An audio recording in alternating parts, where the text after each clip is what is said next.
الحمدللہ وکفا وسلام علی عبادہ الذین اصطفیٰ اما بعد فاعوذ باللہ من الشیطان الرجیم بسم اللہ الرحمن الرحیم رب اشرح لی صدری ویسر لی امری واحلل عقدۃ من لسانی یفقہوا قولی صدق اللہ العظیم۔ عمران خان کے بارے میں جو حالات تھے، اس کے بعد جس طرح الیکشنز ہوئے، پھر آج کل اس کا جو لانگ مارچ چل رہا ہے، اس پوری کی پوری صورتحال جو ہے، اس کو ایک مکمل طور پہ میں اس کا جائزہ لینا چاہتا تھا،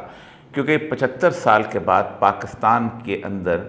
یہ ایک بالکل مختلف قسم کی ایسی کیفیت پیدا ہوئی ہے کہ جو 1947 سے ایک سال پہلے، یعنی 1945، 43 اور 47 کے درمیان پیدا ہوئی تھی، اور برصغیر پاک و ہند کے مسلمانوں نے ایک فیصلہ کیا تھا کہ انہوں نے ایک آزاد ملک حاصل کرنا ہے۔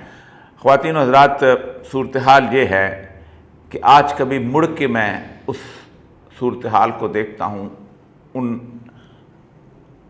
سالوں کے اور اس عرصے کے دوران مسلمانان ہند کی کیفیت کو دیکھتا ہوں اور باقی سیاسی لیڈرشپ کو دیکھتا ہوں، تو یوں لگتا ہے کہ بالکل ویسے ہی حالات تھے کہ جیسے آج 75 سال کے بعد ہیں۔ قائد اعظم محمد علی جناح جس طرح کی لیڈرشپ تھی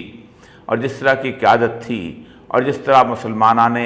برصغیر پاک و ہند کے دل اس کے ساتھ دھڑکتے تھے، کبھی کبھی سوچتا ہوں کہ اس وقت قائد اعظم کا ساتھ دینا کتنا مشکل کام ہوتا ہوگا ان لوگوں کے لیے کہ جو کسی نہ کسی طور پر مذہبی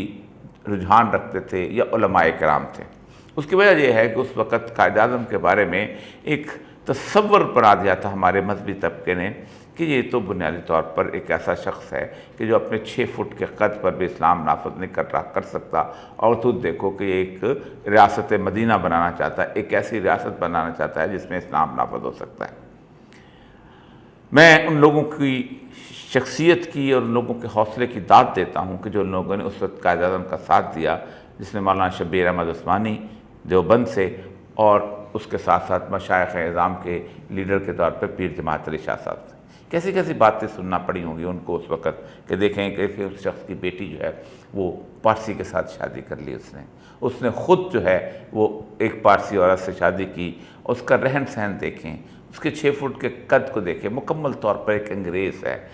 پھر اس کے ساتھ ساتھ اس کے ارد گرد کے جتنے بھی لوگ تھے جو کہ کانگریس کے ساتھ تھے، جن میں خان عبدالغفار خان سے لے کے اور اس کے بعد عبدالصمد اکزئی سے لے کے، اور وہ تمام تر جو کامپرس لیڈرشپ تھی جو کہ گاندھی کے ساتھ وابستہ تھی، ان سب نے بھی قائد اعظم کے بارے میں طرح طرح کے الزامات یہ لگائے تھے کہ اس کو انگریز نے خاص طور پہ تقسیم کرو اور حکومت کرو کے حوالے سے یہاں پر اس کو کھڑا کیا ہے، اور یہ بنیادی طور پر ایک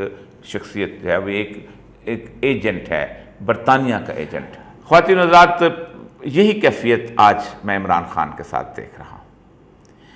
اس وقت علامہ اقبال کیونکہ بہت بڑی شخصیت تھے، اور اللہ تبارک و تعالیٰ نے جیسے ان کو بصیرت عطا فرمائی تھی، انہوں نے اس وقت دیکھ لیا تھا کہ قائد اعظم جو ہیں وہ اس وقت مسلمانوں کی لیڈرشپ کے لیے ایک بہترین چیز اور منتخب کرتا ہے، اور وہی ان کو لے کے چلیں گے، کیونکہ اس طرح کی جو کیفیت ہوتی ہے کہ اس کے اندر عوام کی پذیرائی یہ اللہ کی طرف سے عطا ہوتی ہے۔ اللہ ہی کہتا ہے تؤتی الملک من تشاء وتنزع الملک ممن تشاء وتعز من تشاء وتذل من تشاء، جس کو چاہتا ہوں اس سے بادشاہت دیتا ہوں، جس کو چاہتا ہوں اس سے چھین لیتا ہوں، جس سے چاہتا ہوں اس کی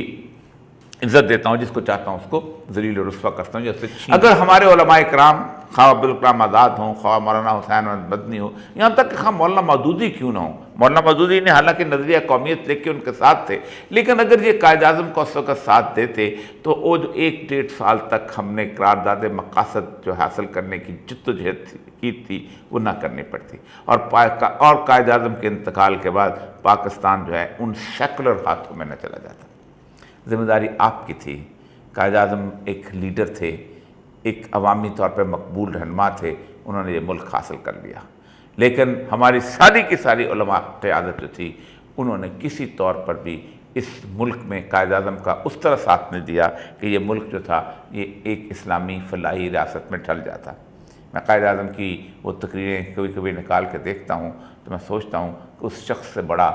مغرب کا ناقد کون ہوگا۔ آخری ان کی تقریر جو اسٹیٹ بینک کے بارے میں کی ہے وہ سودی نظام کے خلاف ہے۔ پھر یہاں تک کہا کہ western civilization has created such a mess that only a miracle can save it۔ مغربی تہذیب جو ہے اور مغربی معاشی نظام جو ہے اس نے اتنا بڑا گند پھیلا دیا ہے کہ ایک میریکل اس کو سیو کر سکتا ہے۔